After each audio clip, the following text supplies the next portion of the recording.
Part 8, Termination, Outdoors RV Resort, the Aftermath.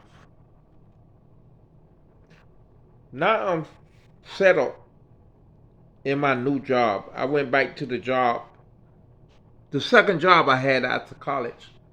And that job was number one 3 years in a row when I was there. You know what I mean? And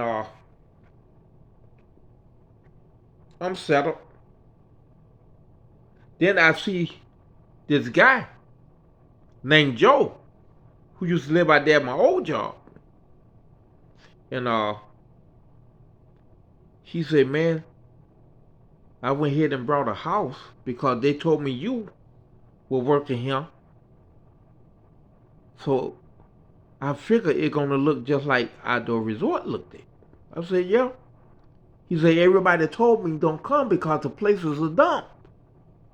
I said, don't go to that place, it's a dump. It look condemned, it's this and that. He said he told him. Well, I got to see for myself because they've been out there for 6 months now. Or a year, right?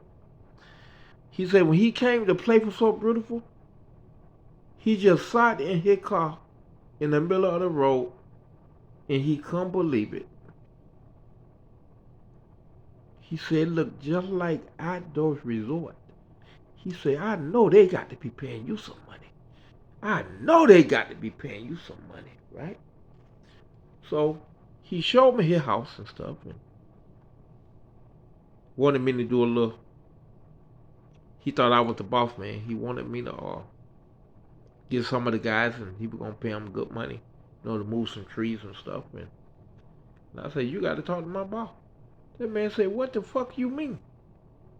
He said, who can possibly be over you? I said, just like an Outdoor Resort, bro. I said, it don't matter where I go, anywhere in the America or the world, sir, it's going to be the same thing. He said, but who can be over you? And I guess he met my boss man one day and he come to me and say, boy, I bet nobody don't know what you go through in life, don't. I said, what you mean, Joe? He say, for them to put that dumb son of a bitch I met over you, he come and answer none of my question with a common question. He said, man, how do you come to work every day when you highly been discriminated against, just like an Outdoor Resort? The workers were making more money than you on the side. Now here come you here, it's the same shit. You go from one bullshit to another. So, me and Joe go to laughing and shit, because me and Joe always got along. But now Joe playing golf and he bringing the people from Outdoor Resort. I'm embarrassed and ashamed, because I'm spraying around trees and he bring these people and they say, Dave, remember me? Remember me? Remember me? Sometimes it be four, sometimes it be, but every time it be four different ones and Joe bringing them every week, sometimes twice a week, and this was the guy, he owned a bunch of Subways, he say, and he always bring me Subways or whole bag of them. And he say, that place went down when you left. I said, yeah. He said, well, it probably gonna make you happy. But your budget was $700,000. And they kept spending $5 million a year trying to get it up to your level, and they never could. They never could get it up to your level. The members were fighting in the streets, mad at Mr. Larkin Littles for getting rid of all of y'all. He said all the property value going down. He said Charlie was finna fight Mr. Larkin in the middle of the street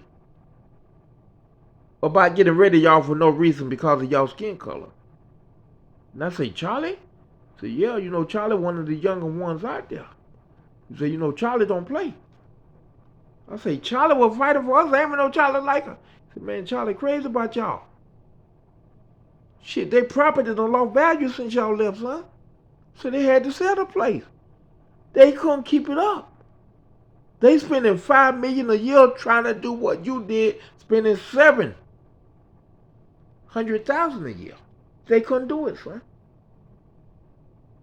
So even Graham say we fucked up when we got rid of that black guy. God damn, he's a prodigy. I told them to hold on to him. And the guy say, did that make you feel better? I say, no, not really, sir, because I'm still catching hell. You know, I say, things like that don't make me feel good. My bank account getting full make me feel good, but unfortunately that never going to happen because of the color of my skin, right? But he continued to bring me sub, you know, every weekend. Him and Joe them talk about the place and stuff, and about how good I was. But now the salesman coming there, you know. Now this 10 years later, almost. You know, 5 years later.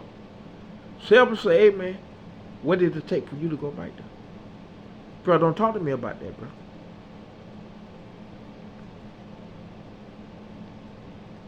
Come on, dog. Everybody got to pray.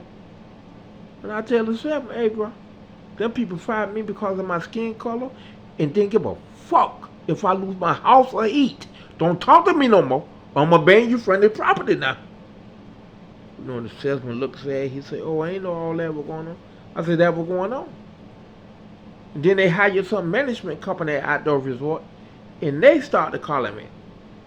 Say, do you know anybody else with your qualification? We would like to hire you if possible. I said, where y'all at? Oh, we in St. Lucie West. I said, what the name of the company? The lady would never say. I said, tell me the name of the company. Then she said, we're not affiliated, but we a management company at Outdoor Resort. I hung up the phone on her, right? So over the years, you know, different salesmen approach me. And they say, you know, 18 years now, they still ain't finished that other half. Boy, them people done lost millions when they got rid of you. Why would they get rid of you when they know they had another half to build? See, man, them people catching hell, man, building that other half, right? And soon as they build it,